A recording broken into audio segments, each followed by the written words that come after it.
안녕하십니까. 저는 연세대학교 예방의학교실 의과대학의 환경건강연구소에 있는 임영욱이라고 합니다. 제가 주로 하는 일이나 여지껏 해왔던 일들은 주로 이제 환경보건이란 분야의 일들을 했고요. 미세먼지와 관련된 일들은 미세먼지가 사람한테 미치는 건강에 영향에 대한 부분들을 주로 그동안 연구를 해와서 이런 대책에 대한 것들을 연구를 하고 있습니다. 제가 처음 연구를 접하기 시작한 게 1985년도니까 30한 5, 6년 연구를 했던 것 같고요. 과거에 비해서 전반적인 상태에 대한 것들은 규정이 많이 생기고 정부도 대책을 많이 적용을 했기 때문에 일반적인 상태는 좋아지고 있는 경향성을 갖고 있습니다. 실내라는 시간에서 머무는 시간들이 굉장히 큰 것들이 현대인들의 생활입니다. 평균적으로 얘기하면 거의 한 80%에 가까운 시간들을 우리가 집안이라든가 학교라든가 차 안과 같이 전부 다 실내 공간들로 이동을 하고 있기 때문에 바깥의 공기 상태에 대한 것들이 나쁘면 실내도 나빠질 수밖에 없고, 바깥 공기가 좋으면 실내 공기는 큰 걱정 없이 환기라는 과정을 통해서 얼마든지 사람들이 살기에 적합한 상태로 만들 수가 있습니다. 그러나 실내 공간은 건축자재라든가 가구라든가 사람들의 활동 등에 의해서 발생되는 2차적인 오염물질들이 발생이 되어집니다.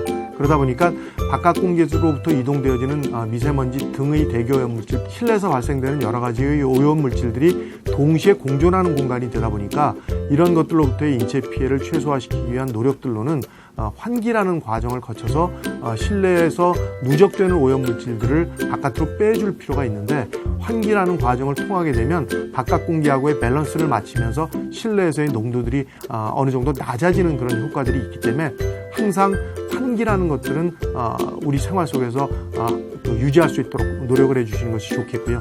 특히 환기를 해야 될 시점은 실내 공기를 바깥 공기하고 교환시키는 작용들을 1시간이 오래 있었을 때, 즉 12시간 이상 실내 공기를 그대로 그냥 머물게 했을 때는 환기를 수시로 해주시는 것이 가장 바람직한 방법이라고 말씀을 드릴 수 있겠습니다.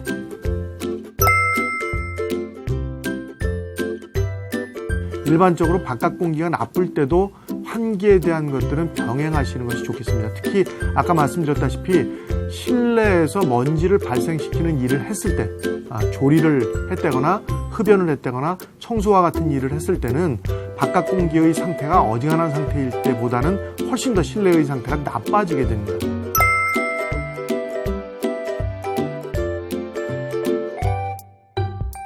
따라서 이런 경우는 바깥 공기하고의 교환들을 많이 시켜주시는 것이 좋겠고요. 특히 흡연과 같은 것들은 이보다도 월등히 수치가 높은 정도로 미세먼지가 많이 발생되는 행위이기 때문에 이럴 때는 필히 환기라는 것을 통해서 실내의 농도를 낮추어주는 효과들을 누리시는 것이 훨씬 더 실내 공기를 개선시키는 효과가 있다고 보시는 게 맞습니다.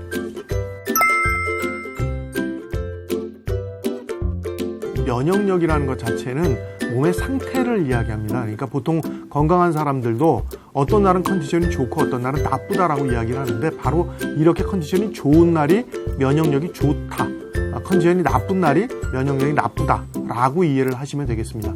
따라서 이제 몸의 컨디션에 대한 것들이 면역력이라고 이야기를 하는데, 이거를 사람의 상태에 대한 것들로 표현을 하면 사람이 건강할 때와 건강치 않을 때가 있습니다. 그리고 건강한 사람과 건강치 않은 사람이라고 정의하는 것들이 사회적 정의인데, 보통 이것들을 보고 나서는 민감 집단이라고 표현합니다. 민감 집단이라는 것은 아직 건강한 성체로 자라기 전 단계인 어린이, 혹은 몸에 여러 기능들이 떨어져 있는 노인 계층, 그 다음에 임신을 해 있기 때문에 약한 상태, 그리고 기저질환자라고 보통 표현하는데 호흡기 질환이나 심혈관 질환, 고혈압 등등에 대한 질병들을 갖고 있는 사람, 이 사람들을 통칭해서 우리는 민감 집단이라고 정의를 합니다. 이 민감 집단이라는 사람들은 주로 건강한 사람들보다 약한 상태를 갖고 사는 사람들이라는 뜻을 갖습니다. 따라서 미세먼지는 호흡기 질환이나 심혈관 질환뿐만이 아니라 거의 모든 질병과 연관성이 있고 증상을 악화시키는 원인으로 작용을 하기 때문에 이러한 질병을 갖고 있는 사람들은 자신들이 갖고 있는 증상들이 더 악화될 수 있는 원인으로 미세먼지라는 것이 작용을 합니다. 미세먼지가 높을 때는 건강 상태가 좋지 않은 분들에 대한 활동 양은 최소화시켜 주시는 것이 좋겠고, 그러나 건강한 사람들한테는 당장의 어떤 건강 영향들이 크게 나타나지 않기 때문에 정부에서 지침으로 만들어 놓은 내용들에 대한 것들을 감안하셔서 운동량이나 운동의 행태에 대한 것들을 결정을 하시는 것이 가장 현명한 생활 방식이라고 생각이 되어집니다.